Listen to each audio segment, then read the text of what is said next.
Hi friends, வணக்கம் and welcome to Latha's cooking corner. Vinayaka Chaturthi அன்னைக்கு உங்களுக்கு எல்லா விநாயக சதுர்த்தி நல்வாழ்த்துக்கள் சொல்லிட்டு இன்னைக்கு விநாயகருக்கு பிடிச்ச மாதிரி கொழுக்கட்டை பண்ணி காமிக்க போறேன். எல்லாருக்கும் தெரிஞ்ச விஷயம்தான், ஆனா நான் பண்ற விதம் வேறையா இருக்கும். அதுக்கு என்னென்ன தேவையான இன்கிரீடியன்ஸ் இப்போ சொல்றேன். அரிசி மாவு நான் 1/2 கிலோ எடுத்துக்கிறேன். அதுக்கு 1/2 கிலோ அளவு வெல்லம், இந்த மேலே இருக்கிறது ஒரு 4 ஏலக்காய் பொடிசா பவுடர் பண்ணி வச்சது, கொஞ்சோண்டு சால்ட்டு, அப்புறமா இது அச்சு உங்களுக்கு எந்த மாதிரி வேணுமோ அந்த மாதிரி இல்லை கையிலேயே பண்ணிக்கலாம். இந்த அளவு இது 250 ml இருக்கும். இதில் 2 மடங்கு நான் ரெண்டுமே எல்லாமே ஈக்குவலாக பண்ணியிருக்கிறேன். அப்புறமா இது எள்ளு, கருப்பு எள்ளு, இதனால தான் நான் இது பண்ணி காமிக்க போகிறேன். இது என்ன ஸ்பெஷல்னு சொன்னால் எங்கள் அம்மா வீட்டிலேருந்து நாங்கள் அம்மா இது பண்ணி காமிச்சுன்னுக்கிறது, அதனால தான் நான் இதை எடுத்து பண்ணிக்கிறேன். இப்போ எல்லாம் வேறு வேறு மாதிரி பண்ணுறாங்க, இது ரொம்ப டிஃப்ரெண்ட்டாக இருக்கும், ட்ரை பண்ணி பாருங்க. இது இப்போ எள்ளு வறுத்துக்கணும். வாங்க, நான் ஆல்ரெடி ஸ்டவ் ஆன் பண்ணி ஒரு சின்னதாக கடாய் வச்சுட்டேன், சூடாயிடுச்சு. இந்த முழுசாக ஃபுல்லாக இந்த எள்ளெல்லாம் நல்லா க்ளீன் பண்ணிக்கோங்க ஃபஸ்ட்டு, ஏன்னா இதில் கொஞ்சம் கல் மண் அந்த மாதிரி இருக்கும். நல்லா அதெல்லாம் க்ளீன் பண்ணிவிட்டு அப்புறமா மெதுவாக சிம்லேயே வறுத்துக்கணும். அந்த ஸ்மெல்லே உங்களுக்கு தெரியும் வறுக்கும்போது, அந்த மாதிரி ஸ்மெல் வந்துடுச்சுன்னா உங்களுக்கு தெரிஞ்சிடுச்சுன்னா அந்த பச்சை ஸ்மெல் போயிடுச்சுன்னு சொல்லி அப்போ அதை இறக்கி வச்சிடலாம். கை அப்படியே ஆட்டினே இருக்கணும், விட்டிங்கன்னா கொஞ்சம் தீஞ்சு போயிடும். அந்த படப்படன்னு சவுண்டு வரும், அப்போ நல்லா அதை ஃப்ரையாக இருக்குதுன்ற அர்த்தம். உங்களுக்கு தெரியும், இந்த சத்தம் கேட்கும்னு நினைக்கிறேன். இந்த மாதிரி சிடுன்னு சொல்லி சவுண்டு வந்துனே இருக்கும். நீங்கள் அப்போவே க்ளீனாக சிம் பண்ணி சிம்லேயே வறுத்தீங்கன்னா பரவாயில்லை, இல்லைன்னா அப்புறமா அப்பால போயிடும். சிம்லேயே நான் வறுத்துன்னுக்கிறேன், ரொம்ப ஸ்மெல் இப்போ நல்லா வந்துன்னுக்குது. அப்புறமா ஏன் இது வறுக்கிறோன்னு சொன்னால், சாப்பிடும்போது அந்த சிடப்படன்னு சொல்லி அப்போவே சவுண்டு வந்துச்சு பாருங்கள், அந்த மாதிரி இருக்கும். சாப்பிடும்போது ஒரு மாதிரி வாயில் அது கடிச்சிச்சின்னா ரொம்ப நல்லா இருக்கும். அப்புறம் வறுத்தோன்னா வெள்ளத்தில் இப்போ பாகம் பண்ண போகிறோம் இல்லையா, அப்போ அது சாஃப்டாக இருக்காது, கிறிஸ்பியாக இருக்கும்னு சொல்லி தான் வறுக்கிறது. போதும், இவ்வளோ இப்போ எடுத்து வச்சிடுறேன். இப்போ தனியாக ஒன்று இந்த மாதிரி கடாய் வச்சுட்டேன். மெஷர்மெண்ட்டு இந்த 250 ml, இதில் நான் 2 மடங்கு மாவு அப்புறமா வெல்லம் எள்ளெல்லாம் போட்டுங்கிறேன். அதுக்கு 4 மடங்கு நான் தண்ணி ஊற்றுறேன், ஏன்னா மாவு இப்போ ரெடி பண்ணிக்கணும் இல்லையா, அதனால்.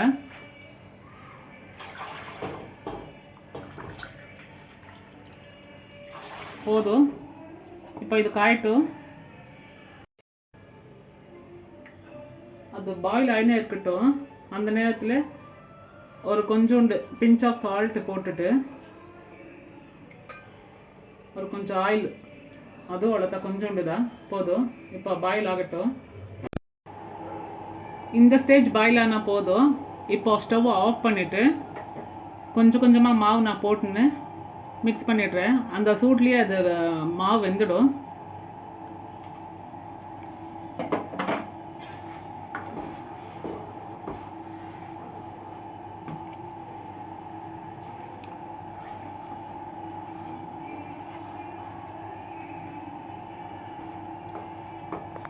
கரெக்டாக இருக்கும் அந்த தண்ணி அளவு, அப்புறமா மாவு எல்லாம்.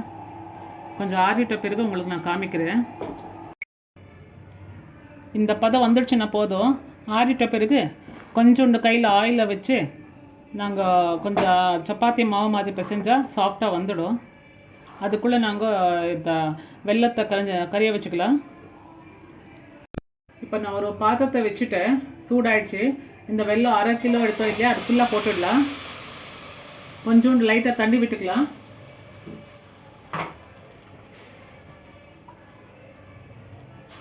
போதும்.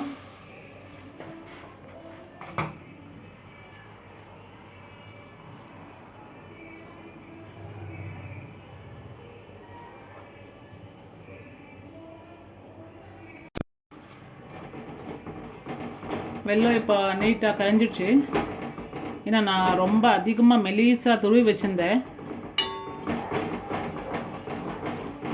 இப்போ இந்த ஸ்டேஜில் ஃபில்டர் பண்ணிக்கணுன்னா பண்ணிக்கோங்க. நான் வாங்கிக்கிறது இது நல்லா தான் இருக்குது, அதுதான் ஃபில்டர் பண்ணலை. இப்போ எள்ளு போட்டுக்கலாம். இப்போ எள்ளு கொஞ்சமாக போட்டுன்னு எவ்வளோ தேவையாக இருக்குது அவ்வளோ கரெக்டாக அந்த பதம் வர்ற மாதிரி பார்த்துன்னு போட்டுக்கலாம்.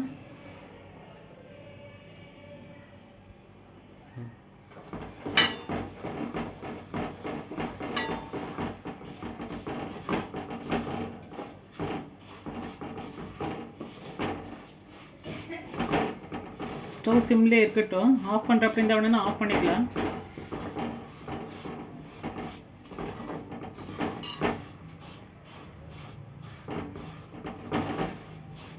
இன்னும் கொஞ்சம் தேவையா இருக்கு.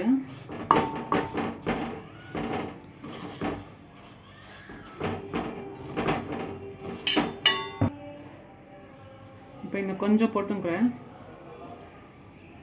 போதும்.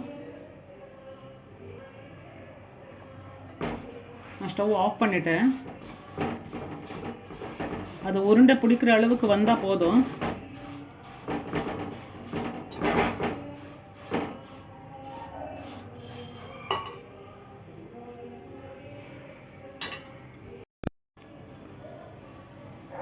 நான் எடுத்துக்கிறதெல்லாம் கரெக்டாக வந்துடுச்சு. கொஞ்சம் கொஞ்சமாக போட்டு போட்டு போட்டு ஃபுல்லாக காலி பண்ணிட்டேன். அந்த மெஷர்மெண்ட் கரெக்டாக இருக்கும்னு சொல்லி காமிக்கிறதுக்கு உங்களுக்கு கொஞ்சம் கொஞ்சமாக போட்டு காமிச்சுக்கிறேன். ஏன்னா அதில் வெள்ளம் இருக்கும் இல்லையா, அது கொஞ்சம் இன்னும் அங்கங்கே கட்டி கட்டியாக இருக்கிறதெல்லாம் கரைஞ்சிட்டு கரெக்டாக வந்துடும். இப்போ இதை முடிஞ்சிடுச்சுன்னா ஆற விட்டலாம். அவ்வளோ நேரத்துக்கு அரிசி மாவு அப்போவே நாங்கள் ரெடி பண்ணி வச்சோம் இல்லையா, அதை ரெடி பண்ணிக்கலாம். அதுக்குள்ளே இந்த சைடில் இட்லி பாத்திரம் இருந்துச்சுன்னா இல்லை குக்கர் இருந்துச்சுன்னா அதில் தண்ணி ஊற்றி ஆன் பண்ணி வச்சுடுங்க. இட்லி பாத்திரத்தில் ஆயில் வச்சு எல்லாம் ரெடி பண்ணிட்டிங்கன்னா அதில் வச்சு வச்சு வச்சு விட்டுடலாம். இப்போ இந்த மாவு கொஞ்சம் ஆறிட்டு இருக்குது.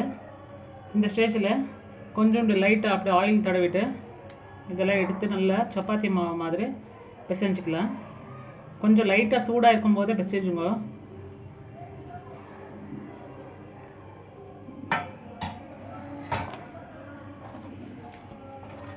கரெக்டாக வந்துடுச்சு அந்த தண்ணி பதம். பார்த்தீங்களா, இந்த மாதிரி சாஃப்டாக இருக்கணும். சூடாக இருக்குது, கை உஷாரு.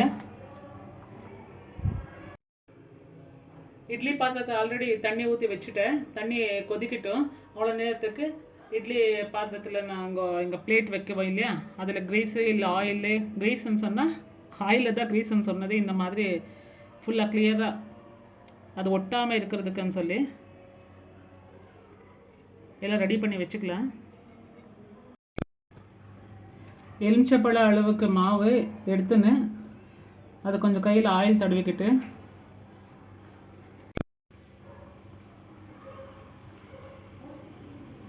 பண்ண பண்ண உங்களுக்கு ஈஸியாக இருக்கும். ஃபஸ்ட்டாக பண்ணுறீங்கன்னா ரொம்ப கஷ்டமாக இருக்கும். ட்ரை பண்ணால் தான் எல்லாமே வரும்.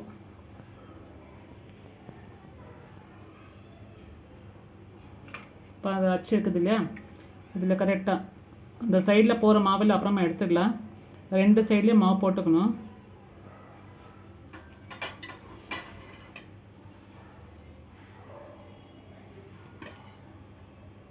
போதும் இவ்வளோ.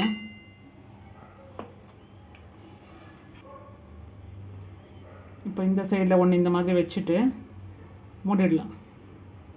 அவ்வளோதான். இந்த சைடில் இருக்கிறதெல்லாம் எடுத்துட்டிங்கன்னா கரெக்டாக கிளியராக ஷேப் வந்துடும். பார்த்தீங்களா, இந்த மாதிரி. இது நான் பண்ணிக்கிறது உள்ள அதிகமாக ரொப்பிட்டேன், அதனால தான் இப்படி இருக்குது. பார்த்துட்டு நெக்ஸ்ட் டைம் கொஞ்சம் கம்மியாக ரொப்புறேன்.